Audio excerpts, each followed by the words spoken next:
നമസ്കാരം. NS അക്കാഡമിയുടെ food safety ഓഫീസറിൻ്റെ ക്ലാസ്സുകളിലേക്ക് സ്വാഗതം. നമ്മളിന്ന് ഡിസ്കസ് ചെയ്യാൻ പോകുന്നത് ഡയറി ടെക്നോളജിയുടെ ഭാഗമായിട്ടാണ്. ഞാൻ അക്ഷയ് അരവിന്ദ്. നമുക്ക് തുടങ്ങാം. എന്താണ് dairy technology? Technology related to dairy science, അതായത് ക്ഷീരമേഖലയിനെ നമ്മൾ പുതിയ ടെക്നോളജീസ് കൊണ്ടുവന്ന് അവിടുത്തെ പ്രൊഡക്ഷൻ കൂട്ടാനും അതുപോലെ തന്നെ അവിടുത്തെ ക്വാളിറ്റി കൂട്ടാനും ഉപയോഗിക്കുന്ന ആ മൊത്തം പ്രൊസീജിയറിന് പറയുന്ന പേരാണ് ഡയറി ടെക്നോളജി. അപ്പോൾ നമുക്ക് ഡയറി ടെക്നോളജി എന്ന് പറയുമ്പോൾ മെയിൻ ആയിട്ടുള്ളൊരു റോ മെറ്റീരിയൽ എന്ന് പറയുന്നത് പാലാണ്. ആ പാല് കർഷകരിൽ നിന്ന് നമ്മുടെ ഡയറികളിലേക്ക് എത്തുന്നു. അവിടെ നിന്ന് മുതലാണ് ഈ ഡയറി ടെക്നോളജി ശരിക്കും പറഞ്ഞാൽ സ്റ്റാർട്ട് ചെയ്യുന്നത്. അതായത് പാലുണ്ടാവുന്നത് മുതൽ ശരിക്കും തുടങ്ങും. അതായത് പശുവിന് നമ്മളെ പ്രോപ്പറായിട്ട് ഫുഡും കാര്യങ്ങളും അതുപോലെ തന്നെ പശുവിൻ്റെ ലൈഫ് സ്റ്റേജസ് അവിടെ നിന്നേ ആക്ച്വലി തുടങ്ങും. ഒരു ഇൻഡസ്ട്രിയൽ ഓറിയൻറ്റഡ് ആയിട്ട് തുടങ്ങുന്നത് നമ്മുടെ പാല് ഡയറിയിൽ എത്തിയതിന് ശേഷമാണ്. അപ്പോൾ അത് ആദ്യം പറയുന്നതിനാണ് മിൽക്ക് റിസപ്ഷൻ എന്ന് പറയുന്നത്. പാല് നമ്മുടെ ഡയറിയിൽ എത്തുമ്പോൾ അത് റിസീവ് ചെയ്യണ ഒരു ഡോക്ക് ഉണ്ട്. ആ ഡോക്കിനെ പറയുന്ന പേരാണ് raw milk reception dock. Common ആയിട്ട് അറിയപ്പെടുന്നത് RMRD എന്ന് വെച്ചാണ്. ഓക്കെ, അപ്പോൾ ഈ RMRDയിൽ എന്തൊക്കെ നടക്കും? വരുന്ന പാലിനെ അളക്കും, അതുപോലെ തന്നെ സാമ്പിൾ എടുക്കും. ഇപ്പോൾ ഒരുപാട് ക്യാനുകൾ വരാണെങ്കിൽ എല്ലാത്തിനും കുറച്ച് കുറച്ചായിട്ട് എടുത്തിട്ട് അത് മൊത്തം മിക്സ് ചെയ്ത് ഒരു കമ്പോസിറ്റ് സാമ്പിൾ ആക്കും. ഓറൽസ് ഇപ്പോൾ ഒരു ടാങ്കർ വരാണെങ്കിൽ അത് പ്രോപ്പറായിട്ട് പ്ലഞ്ചിങ് എന്നാണ് പറയുക. പ്രോപ്പറായിട്ട് ഷെയ്ക്ക് ചെയ്യുക, മിക്സ് ചെയ്യുക ചെയ്യും. വലിയൊരു പ്ലഞ്ചർ വെച്ചിട്ട് പ്രോപ്പറായിട്ട് ഷെയ്ക്ക് ചെയ്തതിന് ശേഷം അതിൽ നിന്നൊരു സാമ്പിൾ എടുക്കും. അതിനെയാണ് സാമ്പിളിങ് എന്ന് പറയുന്നത്. പിന്നെ ഈ സാമ്പിൾ എടുത്തതിന് ശേഷം അതൊരു ക്വാളിറ്റി ഡിപ്പാർട്ട്മെന്റിൽ പോയിട്ട് അതിൻ്റെ ഫാറ്റും SNF എന്ന് പറഞ്ഞു കഴിഞ്ഞാൽ സോളിഡ്സ് നോട്ട് ഫാറ്റിനെയാണ് പറഞ്ഞ് SNF, അതായത് പാലിലെ ഫാറ്റ് ഒഴിവാക്കിയിട്ടുള്ള ബാക്കിയുള്ള സംഭവങ്ങളിലെ ടോട്ടൽ ക്വാണ്ടിറ്റിയാണ് SNF എന്ന് പറയുന്നത്. അപ്പോൾ SNFും ഫാറ്റും വെച്ച് പാലിനെ ഗ്രേഡ് ചെയ്ത് ഇതിൻ്റെ ഒരു അളവനുസരിച്ച് അതിന് വില കൊടുത്ത് കർഷകരെ പറഞ്ഞു വിടുന്നു. ഓക്കെ, അപ്പോൾ നമ്മൾ ആദ്യമായി RMRDയിൽ മെയിനായിട്ട് നോക്കുന്ന കുറച്ച് ടെസ്റ്റുകളുണ്ട്. ഒന്ന്, പാലിൻ്റെ അസിഡിറ്റി. ഒരു 0.14 to 0.15 റേഞ്ചിൽ അസിഡിറ്റി വരണം. അതിന് മേലേക്ക് അസിഡിറ്റി പോവുകയാണെങ്കിൽ ആ പാല് പുളിച്ചു പോയി എന്നാണ് പറയുക. അതായത് ആ ചെറിയൊരു പുളിപ്പ് വന്നു തുടങ്ങി, അതായത് മൈക്രോ ഓർഗാനിസംസിൻ്റെ അളവ് കൂടുതലാണ്. അപ്പോൾ അത് നമ്മുടെ പാലിനകത്തുള്ള ലാക്ടോസിനെ ലാക്റ്റിക് ആസിഡായിട്ട് കൺവേർട്ട് ചെയ്യും. ഇത്ര അസിഡിറ്റി ഉള്ള പാല്, അതായത് 0.15 മേലെ പോകുന്ന പാലുകളൊക്കെ നമ്മൾ പ്രോസസ്സ് ചെയ്യുകയാണെങ്കിൽ അത് തൈരായി മാറി അത് കേടിലായി മെഷീൻസിനൊക്കെ കംപ്ലൈൻറ്റ് വരാൻ ചാൻസ് ഉണ്ട്. ഓക്കെ, ഇനി അടുത്തത് നമ്മുടെ ഈ റോ മിൽക്ക് റിസപ്ഷൻ ഡോക്കിൽ നടക്കുന്ന ടെസ്റ്റുകളെ പറ്റിയാണ്. ഒരു നല്ല അറിവുള്ള, അതായത് ഒരു വെൽ എക്സ്പീരിയൻസ്ഡ് ആയ ഒരു ഡയറി ടെക്നീഷ്യൻ പാലിന് നോക്കുകയാണെങ്കിൽ അതിൻ്റെ അപ്പിയറൻസ്, സ്മെല്ല്, അതൊക്കെ വെച്ചിട്ട് ആ പാൽ എന്ത് ക്വാളിറ്റിയാണ്, എന്ത് ഗ്രേഡിലാണ് കിടക്കുക എന്നൊക്കെ പറയാൻ പറ്റും. അതായത് ഇപ്പോൾ സ്മെല്ലിൽ നോക്കുകയാണെങ്കിൽ ചില ഓഫ് ഫ്ലേവേഴ്സോ എന്തെങ്കിലും സാധാ പാലിൻ്റെ മണത്തിൽ നിന്ന് വ്യത്യാസമായ ഏതെങ്കിലും മണങ്ങൾ വരിക. അതുപോലെ തന്നെ അപ്പിയറൻസിൽ ചാണത്തിൻ്റെ പാർട്ടിക്കിൾസ്, അതുപോലെ തന്നെ ചില നമ്മൾ കാണാത്ത വല്ല പാർട്ടിക്കിൾസ് അങ്ങനെ പാലിൽ കിടക്കുന്നുണ്ടെങ്കിൽ അത് നോട്ട് ചെയ്യാൻ പെടും. അങ്ങനത്തെ കാര്യങ്ങളൊക്കെ നടക്കും. പിന്നെ നമ്മൾ നോക്കുന്നത് പാലിൻ്റെ ടെമ്പറേച്ചർ.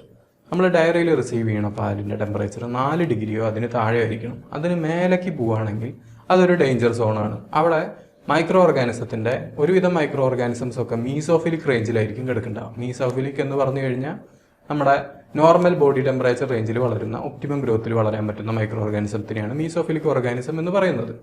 അപ്പോൾ ഈ മീസോഫിലിക് ഓർഗാനിസത്തിന് 4 ഡിഗ്രിക്ക് മേലെ ടെമ്പറേച്ചറൊക്കെ കയറി ഇപ്പോൾ ഒരു 10-20 ഡിഗ്രിയൊക്കെ ടെമ്പറേച്ചർ, അതായത് നമ്മുടെ റൂം ടെമ്പറേച്ചറിന് അത്ര വരില്ല എങ്കിലും അത്യാവശ്യം ടെമ്പറേച്ചറുള്ളൊരു പാലാണെങ്കിൽ ഈ ഓർഗാനിസംസ് ഒക്കെ ഗ്രോ ചെയ്യാൻ തുടങ്ങും. അപ്പോൾ അത് പാലിനകത്തുള്ള ലാക്ടോസും അതുപോലെ തന്നെ ബാക്കി ലവണങ്ങളെയെല്ലാം നശിപ്പിച്ച് പാലിനെ പതുക്കെ തൈരാക്കി മാറ്റിക്കൊണ്ടിരിക്കും.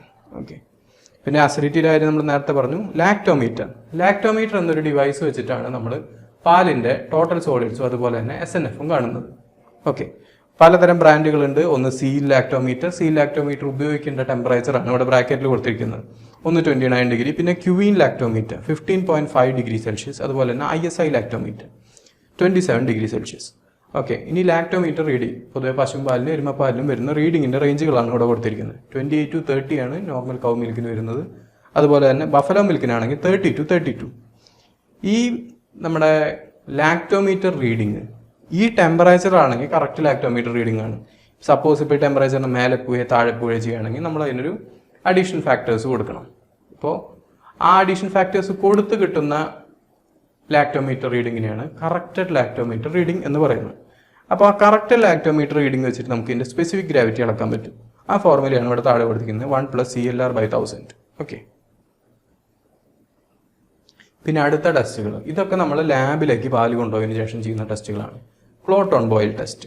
അതായത് ഒരു 5 ml പാൽ ഒരു ടെസ്റ്റ് ട്യൂബിൽ എടുക്കും. അത് ജസ്റ്റ് ബേണറിൻ്റെ മേലെ ഒന്ന് കുറച്ച് നേരം വെക്കും. ആ പാല് തണച്ചിട്ട് പൊട്ടിത്തെറിച്ച് അത് സൈഡിൽ കുറേ ക്ലോട്ട്സ് ആയിട്ട് വരികയാണെങ്കിൽ ആ clot on boil test positive ആണെന്ന് പറയാം. ആ പാലിന് ഒരിക്കലും ഹീറ്റ് സ്റ്റെബിലിറ്റി ഉണ്ടായിരിക്കില്ല. ബിക്കോസ് അത് മൈക്രോ ഓർഗാനിസംസ് ഓൾറെഡി അത് കണ്ടാമിനേറ്റഡ് ആയ ഒരു പാലായിരിക്കും. ആ പാല് നമുക്ക് പ്രോസസ്സ് ചെയ്യാൻ പറ്റില്ല. അപ്പോൾ അതൊക്കെ നമുക്ക് അങ്ങനെ റിജക്ഷൻ ഫാക്ടറിലേക്ക് കൊണ്ടുവരാൻ പറ്റും. പിന്നെ അതുപോലെ തന്നെ ആൽക്കഹോൾ ടെസ്റ്റ്, അസിഡിറ്റി ടെസ്റ്റിലൊക്കെ 0.18% ലാക്റ്റിക് ആസിഡ് എന്നൊക്കെ പറഞ്ഞു കഴിഞ്ഞാൽ വളരെ കൂടുതലാണ്. അപ്പോൾ ആ പാലിനൊക്കെ നമുക്ക് റിജക്ട് ചെയ്യാനേ പറ്റുള്ളൂ, അല്ലെങ്കിൽ വേറെ പ്രൊട്ടക്ട് സെക്ഷനിലേക്ക് വിടാനേ പറ്റുള്ളൂ. പിന്നെ അതുപോലെ തന്നെ ഫാറ്റ് കണ്ടന്റ്, പാലിൻ്റെ വില നിശ്ചയിക്കുന്നതിൽ ഒരു മെയിൻ കാരണമാണ് ഫാറ്റ് കണ്ടന്റ് എന്ന് പറയുന്നത്. ഓക്കെ. പിന്നെ ഫ്രീസിങ് പോയിന്റ് ഡിറ്റർമിനേഷൻ, പാലിൽ വെള്ളം ചേർക്കുന്നതിനനുസരിച്ച് അതിൻ്റെ ഫ്രീസിങ് പോയിന്റിൽ മാറ്റം വന്നുകൊണ്ടിരിക്കും. അപ്പോൾ നമുക്ക് പാലിനകത്തുള്ള വെള്ളത്തിൻ്റെ അംശം ഫ്രീസിങ് പോയിന്റ് വെച്ച് കഴിഞ്ഞാൽ നമുക്ക് അറിയാൻ പറ്റും. പിന്നെ ആൽക്കഹോൾ അരിസാരിൻ ടെസ്റ്റ്, ഈ ടെസ്റ്റ് ചെയ്യുന്നത് മെയിൻലി ഹീറ്റ് സ്റ്റെബിലിറ്റിയും അതുപോലെ തന്നെ അസിഡിറ്റി റേഞ്ചും അറിയാൻ വേണ്ടിയിട്ടാണ്. ഡൈ റിഡക്ഷൻ ടെസ്റ്റ് എന്ന് പറഞ്ഞു കഴിഞ്ഞാൽ മെത്തിലിൻ ബ്ലൂ റിഡക്ഷൻ ടെസ്റ്റ് അല്ലെങ്കിൽ റിസാസോറിൻ ടെസ്റ്റാണ് പൊതുവെ ഫോളോ ചെയ്യുന്നത്. ഒരു സ്പെസിഫിക് ഡൈ നമ്മൾ അതിനെ ഒരു പാലിലേക്ക് ചേർക്കുന്നു. ആ പാലിനകത്തുള്ള മൈക്രോ ഓർഗാനിസംസ് അതിനകത്തുള്ള ഓക്സിജനെ യൂസ് ചെയ്തുകൊണ്ടിരിക്കുന്നു. ഓക്സിജൻ യൂസ് ചെയ്യുന്നതിനനുസരിച്ച് ആ ഡൈയുടെ കളർ മാറി മാറി വരും. ഈ ഒരു പ്രിൻസിപ്പിളാണ് ഇതിന് ഫോളോ ചെയ്യുന്നത്. ഇത് വെച്ചിട്ട് നമുക്ക് ഇൻഡയറക്റ്റ് ആയിട്ട് ആ പാലിനകത്ത് എത്രമാത്രം മൈക്രോബിയൽ ലോഡ് ഉണ്ടെന്ന് അറിയാൻ പറ്റും. ഓക്കെ. പിന്നെ അവസാനത്തെ ഡയറക്റ്റ് മൈക്രോസ്കോപ്പിക് കൗണ്ട്, ജസ്റ്റ് ഒരു 1 ml പാലെടുത്ത് സ്ലൈഡിനകത്ത് വെച്ച് നോക്കും എത്ര മൈക്രോ ഓർഗാനിസംസ് ഉണ്ടെന്ന്.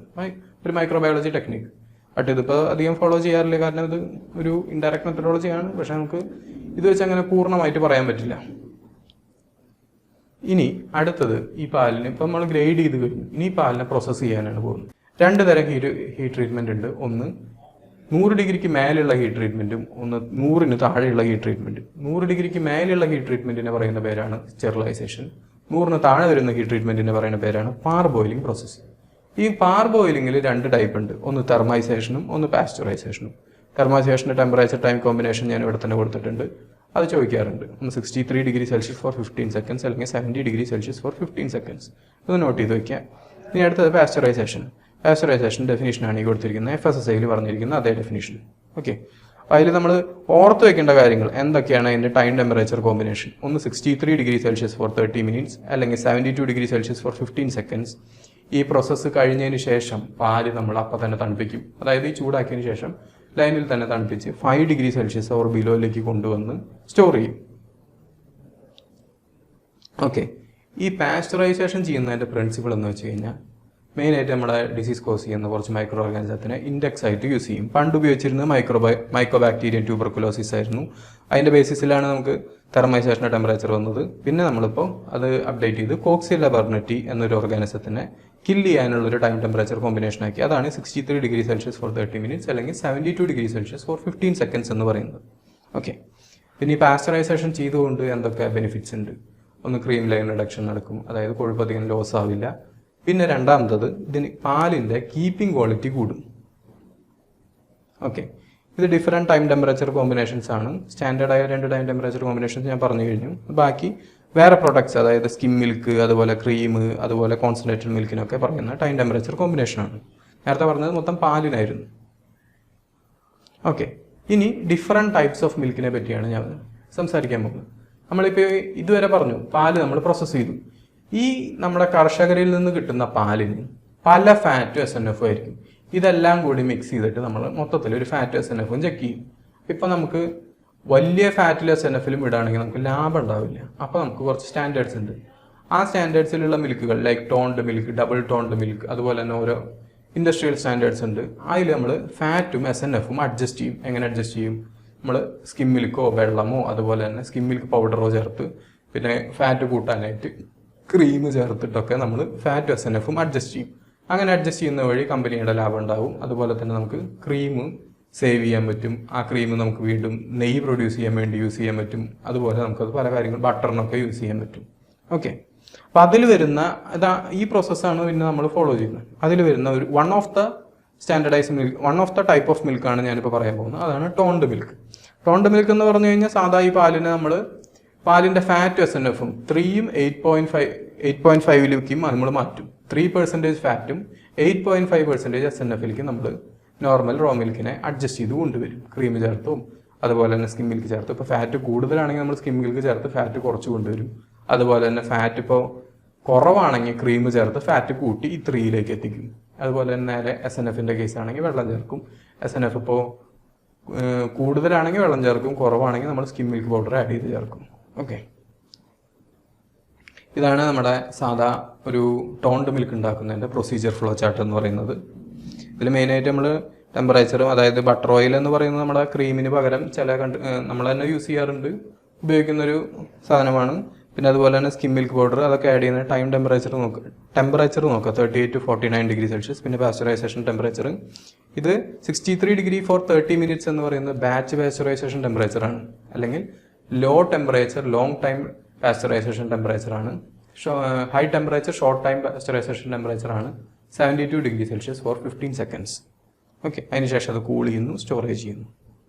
ഇനി അടുത്തൊരു കാറ്റഗറി ഓഫ് മിൽക്കാണ് സ്റ്റാൻഡേർഡൈസ്ഡ് മിൽക്ക്. നമ്മുടെ ഇതേ പ്രൊസീജിയറിൽ തന്നെ, പക്ഷേ ഫാറ്റിന് SNFന്റെ ഒരു മാറ്റമുണ്ട്. 4.5% ഫാറ്റും 8% SNFും. ഓക്കെ, അപ്പോൾ ഇപ്പോൾ നമ്മൾ 2 തരം പാലുകൾ പഠിച്ചു. ഒന്ന് ടോൺഡ് മിൽക്ക്, രണ്ടാമത്തെ സ്റ്റാൻഡേർഡൈസ്ഡ് മിൽക്ക്. ഈ 2 പാലിൻ്റെയും ഫാറ്റും SNFും നമ്മൾ ഓർത്ത് വയ്ക്കണം. ഓക്കെ, ഇനി പാലിൽ വരുന്ന ഡിഫക്റ്റുകൾ. ഒന്ന്, ബാണി ഫ്ലേവർ. ബാണി ഫ്ലേവർ എന്ന് പറഞ്ഞാൽ തൊഴുത്തിൻ്റെ മണം.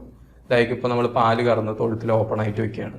അപ്പോൾ ഈ തൊഴുത്തിൽ വരുന്ന പൊടിപടലങ്ങൾ, മറ്റേ കാലിത്തീറ്റ, അങ്ങനത്തെ സാധനങ്ങളിലൊക്കെ ഒരു മണം പാലിലുണ്ടാവും. അത് ഒഴിവാക്കാനായിട്ട് പാലിനും പാല് പ്രോപ്പറായിട്ട് അടച്ചു വെക്കുക, അതുപോലെ തന്നെ പ്രോപ്പർ വെന്റിലേഷൻ കൊടുക്കുക, അങ്ങനത്തെ കാര്യങ്ങൾ. രണ്ടാമത്തത് കയ്പ്പ് രസം പാലിന്, ബിറ്റർ ടേസ്റ്റ്. അത് 2 രീതിക്ക് വരാം. ഒന്ന്, മൈക്രോബിയൽ ഡിഫക്റ്റ്. ചില ഓർഗാനിസംസ് വരുന്നു, പാലിലെ പ്രോട്ടീനെ ബ്രേക്ക് ഡൗൺ ചെയ്യുന്നു, അതായത് പ്രോട്ടിയോലൈസിസ്. അതുമൂലം ബിറ്റർ പെപ്റ്റൈഡ്സ് ഫോം ചെയ്യുന്നു, അതുമൂലം ഒരു കയ്പ്പ് വരാം. ഓറൽസ്, നമ്മളെ പശു കയ്പ്പുള്ള ഏതെങ്കിലും നമ്മുടെ ചെടികളോ ഭക്ഷണ രീതികളോ എന്തെങ്കിലും ബിറ്ററായിട്ടുള്ള എന്തെങ്കിലും സാധനങ്ങൾ കഴിക്കാൻ, പാലിനൊരു കറവയ്ക്കൊരു അരമണിക്കൂർ മുമ്പായിട്ട്, അത് നമ്മുടെ പാലിനെ എഫക്റ്റ് ചെയ്യും. ഓക്കെ, പിന്നെ കുക്കഡ് ഫ്ലേവർ. കുക്കഡ് ഫ്ലേവർ എന്ന് പറഞ്ഞു കഴിഞ്ഞാൽ ഏകദേശം നമ്മുടെ പാല് അമിതമായി ചൂടാക്കുകയാണെങ്കിൽ ഒരു സ്മെല്ല് വരും. അതാണ് ഈ കുക്കഡ് ഫ്ലേവർ എന്ന് പറയുന്നത്. അപ്പോൾ അതിന് ഓവർ ഹീറ്റിംഗ് നമ്മൾ ഒഴിവാക്കാം. ചിലർക്ക് ഈ സ്മെല്ല് ഭയങ്കര ഇഷ്ടമാണ്, ചിലർക്ക് അത് ഇഷ്ടമല്ല. പിന്നെ ഫീഡ് ടേസ്റ്റ്, ഞാൻ നേരത്തെ പറഞ്ഞോണം, നമ്മുടെ കാലിത്തീറ്റയുടെ മണം പാലിൽ വരുന്നു. അപ്പോൾ കാലിത്തീറ്റ ഈ പശുവിന് കറക്കുന്നതിന് മുമ്പായിട്ട് ഒഴിവാക്കുക. ഒരു 3 hours ബിഫോറായിട്ട് നമ്മൾ കാലിത്തീറ്റ ഭക്ഷണം കൊടുക്കൽ തന്നെ ഒഴിവാക്കുക. അതിനുശേഷം കറവയ്ക്ക് ശേഷം ഭക്ഷണം കൊടുക്കുക. ഓക്കെ, ഇനി high acid or sour taste.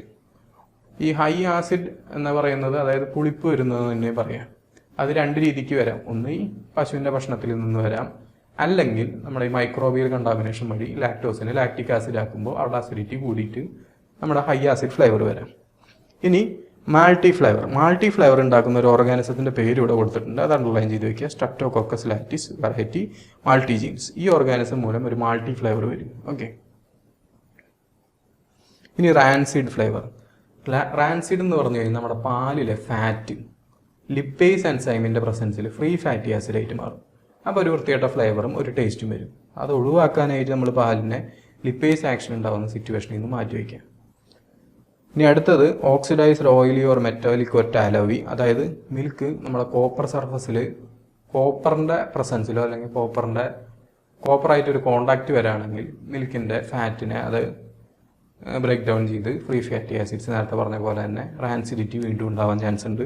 അപ്പോൾ അതിന് മെയിനായിട്ട് നമ്മൾ അലുമിനിയം ടിന്നോ അല്ലെങ്കിൽ സ്റ്റെയിൻലെസ് സ്റ്റീലിൻ്റെ ടിന്നോ അങ്ങനത്തെ കാര്യങ്ങളൊക്കെ യൂസ് ചെയ്യാം. അതായത് ക്യാനുകൾ, അങ്ങനത്തെ മെറ്റീരിയൽസ് യൂസ് ചെയ്തിട്ട് ഈ കോപ്പറിൻ്റെ കോണ്ടാക്റ്റ് കഴിവതും ഒഴിവാക്കാൻ നോക്കാം. ഇനി സാൾട്ടി ഫ്ലേവറും വീഡി ഫ്ലേവറും നമ്മൾ നേരത്തെ പറഞ്ഞ പോലെ തന്നെ അത് പശുവിൻ്റെ തീറ്റയിൽ നിന്ന് വരുന്നതാണ്. കഴിവതും ഒരു 3 മണിക്കൂറോ 2 മണിക്കൂറോ കറവയ്ക്ക് മുമ്പായിട്ട് പശുവിന് ഭക്ഷണം കൊടുക്കാതിരിക്കുക. അതാണ് കാര്യങ്ങൾ. ഓക്കെ, അപ്പോൾ നമ്മൾ ഡയറി ടെക്നോളജിയുടെ ഒരു ഓവർവ്യൂ, എന്താണ് ഡയറി ടെക്നോളജി എന്ന് ജസ്റ്റ് വളരെ ബ്രീഫായിട്ടൊന്ന് പറഞ്ഞു പോയിട്ടുണ്ട്. ഇതേപറ്റി കൂടുതൽ ഇൻഡെപ്ത് നമുക്ക് ഭാവി ക്ലാസ്സുകളിൽ അറിയാൻ പറ്റും. ഇവിടെ INS അക്കാഡമിയെ പറ്റിയും ഫുഡ് സേഫ്റ്റി ഓഫീസറിനെ പറ്റിയും കൂടുതൽ അറിയാനായിട്ട് താഴെ കൊടുത്തിരിക്കുന്ന ഗൂഗിൾ ഫോം ഒന്ന് ഫില്ലപ്പ് ചെയ്ത് അയക്കുക. Thank you.